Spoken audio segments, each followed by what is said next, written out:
Hindi mo lang nito hinintay ang paliwanag niya? Manang, pakiligpit na lang po ng lahat ng to. Tukoy niya sa lahat ng pagkain sa mesa. Malungkot na umakyat siya sa kwarto nila ni Colton. Dilat ang mata habang alauna ng madaling araw. Umaasang umuwi ito pero kahit anino nito ay wala. Kung ano nang pumapasok sa isipan niya. Sa tingin mo, mahal ka talaga ni Kuya? Ipinikit niyang mata. Pilit inaalis sa isip ang sinabi ni Aaron. Mahal siya ni Colton. Alam at ramdam niya iyon. Mahal siya ng asawa niya. Niyakap niya ang unan kusan naiwan ang amoy ni Colton. Nadala lang si Colton. Nagsiselos lamang siguro to kay Aaron kaya naging ganon ito kanina. Hindi magsiselos si Colton kung hindi siya mahal nito, hindi ba? Napangiti siya sa naisip. Tama, Denise. Mahal ka ng asawa mo kaya huwag mo nang isipin ang sinabi ni Aaron. Nakatingin sa kanya sina Lucy at Nika na may pagtataka sa mukha. Kanina pa napapansin namang ito ang kawalan niya ng kibo at ganang kumain. Nasa isang sikat na restaurant sila ngayon. Nag-aya si Lucy kumain at treat sila nito. Nagkatinginan lamang ang dalawa niyang kaibigan at di na nagsalita. Alam niya na gustong-gusto namang itong magtanong sa kanya. Masama ang loob niya. 2 araw nang di umuwi ang asawa niya. Gusto niya itong makausap tungkol sa kanila ni Aaron.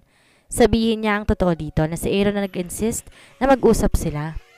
Magtatapat na rin siya kay Colton na mahal niya ito. Sasabihin niya na wala siya nararamdaman para kay Aaron. Ito na lang ang paraan para mapanatag ang loob ng asawa niya na hindi dito kailangan magselos dahil wala nang dahilan. Tumingin siya sa mga kaibigan na makita na nagsisikuhan ng dalawa habang nakatingin sa entrance ng restaurant. Kumunot ang noon niya. Tinignan sana ang tinitingnan ng mga ito. Denise! Nabigla siya nang dumukwang si Lucy at tinawakan ang mukha niya. Please tell me that you're not going to cry after you see this. Seryosong mukha nito habang nakatingin sa kanya. Mas lalo siya nagtaka na makitang tila balisa ang mukha ni Nika. Biglang kinain ng kaba ang dibdib niya. Kahit di sigurado sa sinabi ni Lucy, tumango siya. Alangan pa ang kaibigan niyang bitawan ng mukha niya. Tumingin siya sa entrance ng restaurant pero wala naman siya nakita na kakaiba roon. Pinagtitripan ba siya ng mga ito? Alam niyo, ang lalakas ng trip ninyo. Natigilan siya sa pagsasalita. Kahit di sigurado sa sinabi ni Lucy ay tumango siya. Alangan pa ang kaibigan niyang bitawan ng mukha niya. Tumingin siya sa entrance ng restaurant pero wala naman siya nakita. Nakakaiba roon. Pinagtitripan ba siya ng mga ito? Alam niyo ang lakas ng trip niyo. Natigil siya sa pagsalita na makita ang asawa niya. Pero ang kinabigla niya ay ang makita na hindi ito nag-iisa. Her husband is a beautiful, elegant, and sophisticated woman with him. Kumirot ang dibdib niya. Hindi ito umuwi ng 2 araw tapos makikita niya na may kasama tong iba. Wala sa sariling tumayo siya pero agad pinigilan siya ni Nika. Tumingin siya sa kamay na hawak ni Nika. Nanginginig pa pala siya. Hindi niya alam kung para saan. Sa galit ba? Sa sakit? Denise, kita ang pag-aalala sa mukha nito. Let her go, Nika. Ayaan mo siya. Ihintayin ka namin sa labas. Di na nakaangal si Nika nang hilahin nito ni Lucy. Bumuga siya ng hangin bago tumayo. Inayos din niya ang mukha niya. Hindi pwedeng iiyak siya dalang sa nakita niya na may kasama itong iba.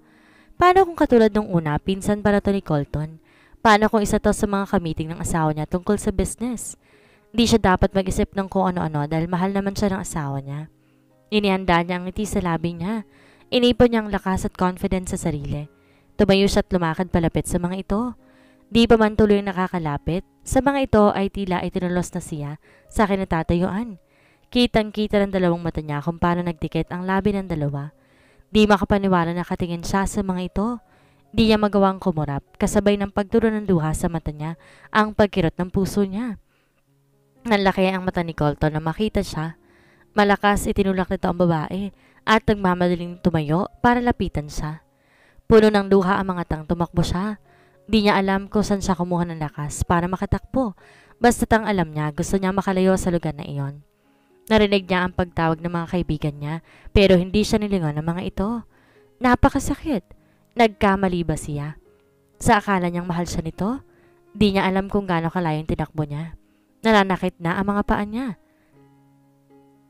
Hindi siya tumigil kahit kinakapos siya ng hininga.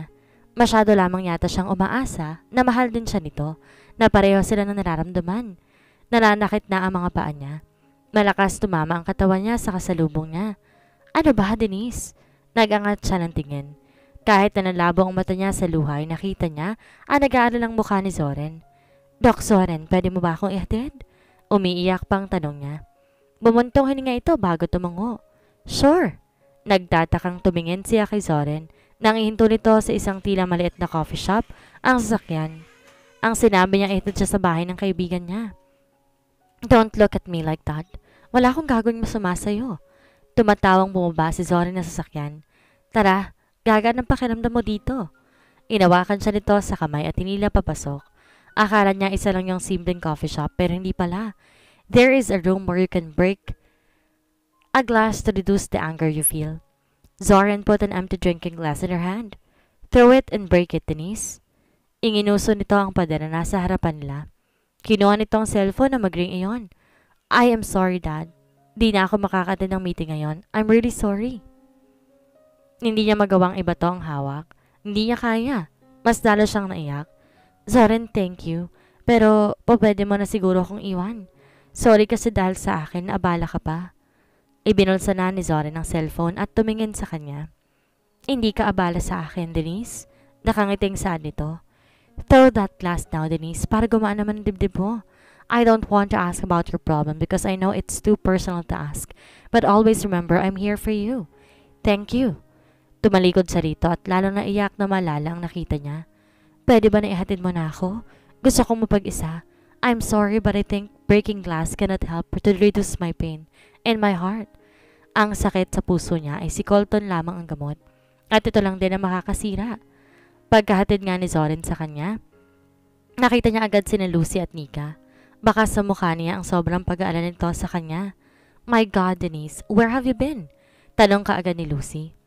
Sabi ko naman sa'yo, di ba? Dapat talaga pinigilan natin siya kanina. Yumakap sa kanya ang dalawa.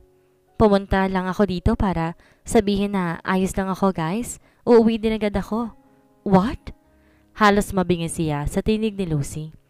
Kailangan namin mag-usap ni Colton, guys. I want to clear everything between us. Magtatapat na rin ako sa kanya na mahal ko siya. Loka ka ba? Bakit ka pa aamin? Sasaktan mo lamang ang sarili mo, Denise? Ines na pakri ni Nika. Nakayoko siya ng ulo at pinahid ang luha. Kailangan, Nika. Baka kasi hindi lang kami nagkakaintindihan ngayon. Kailangan lang siguro namin maamin sa isa't isa. Paano kung hindi kanya mahal? Ramdam ko na mahal niya ako. Umiiyak pang sambit niya. Bumakas ang awa sa mukha ni Nika. I am sorry, Denise. Nag-aalala lamang ako sa iyo. Tumalikod na si Nika. Itatakwil kita pag nagpakabaliw ka sa lalaki. Tandaan mo yan. Ngumiti siya at tumango. Alam niya na biro lamang yun ni Nika. Shut up, Nika. Nabaliw ka na naman kay Miguel. Natahimik na si Lucy nang samanto ng tingin ni Nika. Tahimik siya habang nasa biyahe. Nagpa siya ang dalawang kaibigan at hatid siya. Habang nasa biyahe, hindi niya maiwasan ang makaramdam ng takot sa dibdib. Ang dami niyang gustong sabihin kay Colton at marami rin siyang gustong itanong dito. Denise, you know where to find us. If something will happen, just call us, okay? Bili ni Lucy bago pinaandar ang sasakyan. Mabilis yumukot saka bumati sa kanyang mga gwardya bago siya pinapasok. Nag-aralang mukha ni Manang ang bumungad sa kanya. Ma'am Denise, mabutit dumating na kayo. Agad na bungad nito. Si Sir Colton alalang-alala sa iyo, ma'am. Kahit paano nakaramdam siya ng saya nang malamang nag-aalala sa kanyang asawa niya. Tama nga siya, may hindi lang sila pagkakaintindihan. Kung ngayon magtatapat siya sa asawa niya, sasabihin niya ang nararamdaman niya para dito. Magtatanong din siya tungkol sa nakita niya kanina. Hihintay niyang paliwanag dito dahil alam niya na mahal din siya ng asawa niya. Sinuklay niya ang mahabang buhok gamit ang kamay. Maging ang mukha niya inayos din niya. Pinilit niyang magpaskil ng ngiti sa labi kahit na gusto pa rin tumulo ng luha niya dahil sa nakita kanina. Denise, relax. Habang naglalakad papunta sa may sala, natigil siya sa paghakbang. Akala niya nag-iisa si Colton, pero hindi pala dahil kausap itong kaibigan na si Sandro. Nakaupo ang asawa niya sa isang single couch habang may hawak na brown envelope at binubuksan yon. Samantalang si Sandro may hawak na baso ng alak sa isang kamay. Napalabi siya at tumalikod. Bukas na lang siguro niya sasabihin sa asawang lahat. Denise is your wife now, Colton. Natigil siya sa paghakbang nang marinig ang pangalan niya. Nagtagumpay ang plano mo na maikasal kayo nang pumasok ka sa kwarto niya. All your plans were successful. Kaya ano pang balak mo? Tila nabingi siya sa narinig. Plinano ni Colton ang lahat. Ang pagpasok ito sa kwarto niya. Para saan? Hindi niya maintindihan. Ano ba ang ibig sabihin ni Sandro? I want that bastard to suffer. Hindi ako papayag na samaya siya. Kaya kung sa Denise na makapagpapasaya sa kanya, I will take her away from him. That's the price for destroying my family. Hindi ko hahayaan na maging masaya si Aaron, sila ng ina niya. Because of them, my mother ended her own life. Nanlalambot na napaupo siya dahil sa mga narinig. Lahat ng mga sinabi nito ay parang bomba na sumabog sa pandinig niya. Tinakip niya ang kamay sa tapat ng bibig para hindi marinig ang impit niyang pag-iyak. Napakasakit. Ngayon malinaw na nga sa kanya ang lahat. Hindi siya mahal ni Colton. He used her to get revenge on his half-brother. Lahat ng ipinakita at pinaramdam nito sa kanya, hindi totoo. Nagpanggap tong mahal siya para masaktan at maipamukha sa kapatid na isa itong talunan. Siya ang ginamit ng asawa niya para saktan ang taong kinasusuklaman nito. Masaganang tumulo ang luha niya. Asawa? Dapat pa nga ba niyang tawagin tong asawa? Ngayong alam niya na parte lang siya ng paghihiganti nito. Pinilit niyang tumayo at lumakad. Kahit hilam ng luha ang mukha at nanghihina sa nalaman, nagawa niyang lumabas ng mansyon nito. Nagtatakang tingin ang binigay sa kanya ng mga gwardya pero hindi ang mga ito nagtangkang pigilan siya. Napakasakit. Akala niya talaga mahal siya nito. Akala niya totoo ang lahat ng pinakita nito sa kanya. Umaasa siyang mahal siya nito katulad ng nararamdaman niya. Sa tingin mo ba mahal ka talaga ni Kuya? Ngayong alam na niya kaya nasabi yun ni Aaron sa kanya. Because Aaron knew everything about his husband plan. Tuloy na siyang humagulhol na makalabas. Parang dinurog ang puso niya sa sakit.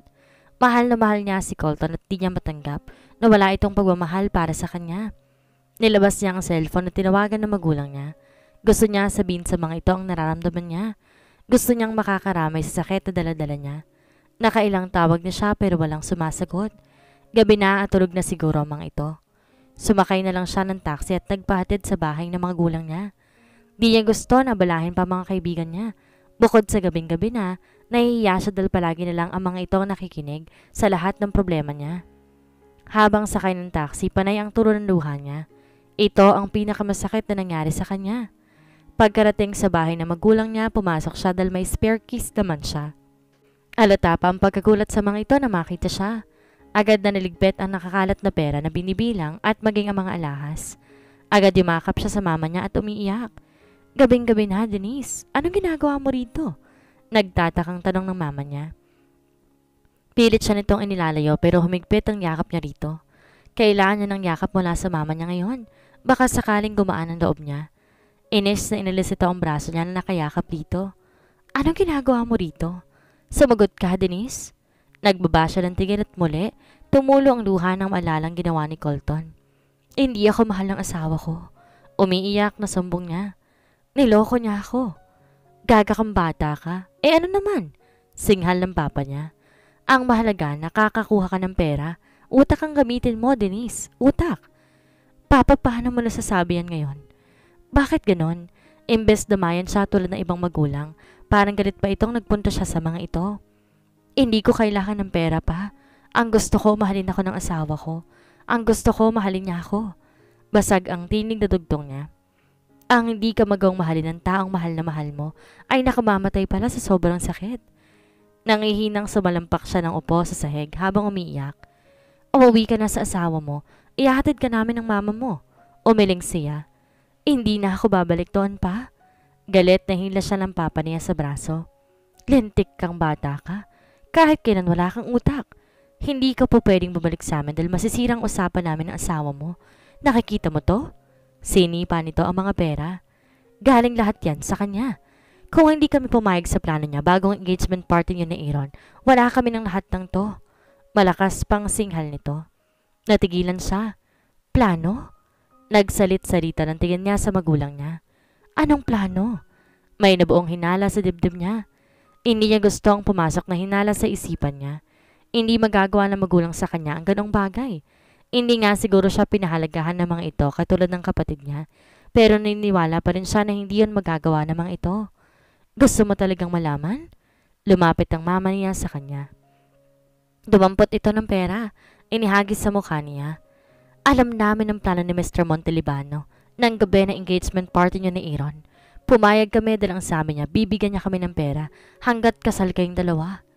Nanlaki ang mata niya sa sinabi ng mama niya, kasabay ng sunod-sunod na pagturo ng panibagong luha sa mata niya. Paano ninyo nagawa sa akin to? Hindi makapaniwalang tumingin siya sa mga ito. Tanga ka talagang bata ka. Tinatanong pa ba yan? May kinuha tong bag na kulay itim na puno ng pera at tinagi sa harapan niya. Dahil sa pera, Denise? Magulang ko kayo tapos nagawa ninyo sa akin to? Puno ng hinanakit at tumingala siya sa magulang niya na wala man lang bakas ng pagsisi sa mukha. Denise, kaya ka nag-aral para makahanap ng magandang trabaho at magkaroon ng magandang sweldo. Ayaw mo nun? Pinadali na namin ang lahat para sa'yo. Hindi mo na kailangang magtrabaho at magpakahirap dahil mayaman naman ang asawa mo. Binenta niyo ako. Malakas at puno ng pait na sigaw niya. Sa lahat ng tao, kayo pa na magulang ko ang gumawa nito? Puro pera na lang ba ang nasa isip ninyo? Huwag mo kaming sisigawan ng mama mo. Halos mahilo siya nang tumama ang kamao ng papa niya sa ulo niya. Pero hindi niya ininda ang sakit noon. Mas masakit ang dibdib niya dahil sa mga nalaman niya. Minahal niyo ba talaga ako? Mahina niyang tanong. Nagyuko siya ng ulo. Kasi kahit kailan, hindi ko naramdaman na parte ako ng pamilyang to. Humikbi siya. Nanindikip ang dibdib niya sa sobrang sakit. Kung wala ang kaibigan niya, iisipin niya na nag-iisa lang talaga siya. Puro na lang si Ate Kyle. Paano naman ako? Anak niyo rin naman ako ah. Puro ng pait at tumingin siya sa mga ito. Hindi ko naramdaman na minahal niyo ako. Tumalikod ng mama niya. Itigil na natin ang kadramahan mo. Maghintay ka dahil sigurado akong paparating ng asawa mo. Tumayo siya at nagpahid ng kanyang luha. Hindi ako sasama sa kanya at hindi na rin ako mananatili pa sa bahay na to. Ayoko na. Hindi ko na isisiksik ang sarili ko sa pamilyang di naman ako pinahahalagahan. Dinampot niya ang bag na dala niya pero hindi siya hinayaan ng ama niyang makalabas dahil hinawakan siya nito sa braso. Huwag kang tanga, Denise. Gamitin mo yung utak mo. Hindi pwedeng masira ang pinaghirapan namin ng mama mo. Ipinagsini niya ang braso. Simula ngayon, wala na kayong karapatang mangialam pa sa buhay ko. Nagmamadali siyang lumabas ng bahay. Denise! Malakas ang tawag ng magulang niya. Hindi siya lumingon at nagpatuloy sa pagtakbo. Pinaglaruan siya ng mga ito. Hindi niya akalain na pati magulang niya ay magagawa ang bagay na yon sa kanya. Para siyang hayop na ibinenta ng mga ito. Ngayon niya napatunayan na walang pagmamahal sa kanya ang mga magulang niya. Ang mahalaga lang sa mga ito ay ang Ate Kyle niya at ang pera. Umupo siya sa gilid ng kalsada at malakas na umiyak. Mamamatay na yata siya ng dahil ng sasakit. Ang lalaki mahal niya, niloko at ginamit siya. Tapos ngayon malalaman niyang pati magulang niya ganun din. Sobrang mahalas naman niya sa pamilya at sa lalaking minahal. Sumakay siya ng taxi at nagpunta sa coffee shop na pinagdalhan sa kanya ni Zoren. Mabutit bukas to magdamag dahil kailangan niya ng lugar na mapupuntahan ngayon. Gustong gusto niyang ilabas ang lahat ng sakit na nasa dibdib niya.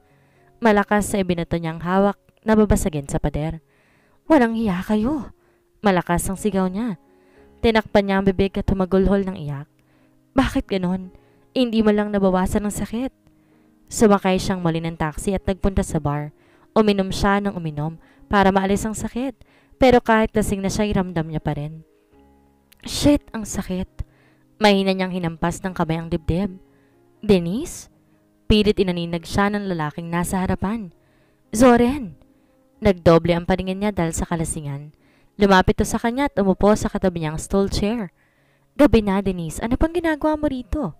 Inago nitong baso ng alak na hawak niya. Tama na yan. Iatid na kita pa uwi. Pinahid niyang luha pero muli iyang tumulo. Ayoko pang umuwi, Dok. Ikaw umuwi ka na kung gusto mo. Ani at inagaw sa kamay nito ang baso niya. Ininom ang laman noon. Bumuntong hininga ito. Iuuwi na kita. Ayoko nga. Matigas ang pagtanggi niya. Hindi niya gustong makita pa si Colton. Nasusuklam siya rito at ganun din sa mga magulang niya. Hindi niya alam kung makakaya ba niyang mapatawad ang mga ito sa ginawa sa kanya. Napakasama nila. Hindi na to nakipagtalo at umordo na lang ng alak para sa sarili. Tumingin to sa kanya na may awa sa mata. Pinahid niyang luha sa pisngi at tumingin sa basong hawak. Huwag kang tumingin ng iba nang ganyan sa akin. Hindi ko kailangan ng awa mo. Basag ang boses na sabi niya. Humikbi siya. Akala ko mababawasan ng sakit pag nakainom ako. Pero hindi pala. Tumingin siya kay Zoren. Zoren, gusto mo ba ako? Hindi niya alam kung bakit yun ang lumabas sa bibig niya. Marami nagsasabi sa kanya na may gusto ang binata sa kanya, pero hindi na lamang niya pinapansin. Nag-ibas to ng tingin. Lasing ka, Denise. Ihahatid na kita. Kahit nahihilo na lumapit siya rito. Inawakan niya mukha nito at iniharap sa kanya. Gusto mo ba ako o hindi? Ilang beses itong lumunok. Nakita niya ang pagtingin nito sa labi niya. Sasabihin mo lang kung gusto mo ako o hindi, Zoren. Nangaakit na sabi niya rito. Napangisi siya nang wala sa sariling tumango ito sa kanya. Inilapat niya ang labi sa labi nito. Kita niya kung paano nanlaki ang mata nito sa pagkabigla. Pero saglit lamang iyon dahil gumantito ng halik sa kanya. Pumikit siya at tinamnam ang malambot na labi ni Zoren. Hindi niya namalayan inaaangat na pa nito ang katawan niya kaya nakapatong na siya sa kandungan nito. Denise! Paos ang boses nito habang habol ang hininga na nakatingin sa kanya. Ngumiti siya rito kahit hilong-hilo na siya. Hinaplos niya ang pisngi nito gamit ng kamay at ang mga matay tumingin sa mata nito. Zoren, kaya mo bang tulungan ako makalimot ngayong gabi? Kahit siya hindi sigurado sa tinanong niya, ang tanging gusto niya lamang ay makalimot at makaganti kay Colton. Hindi siya deserve nito. Hindi siya deserve ng lalaki na nanloko at gumamit sa kanya.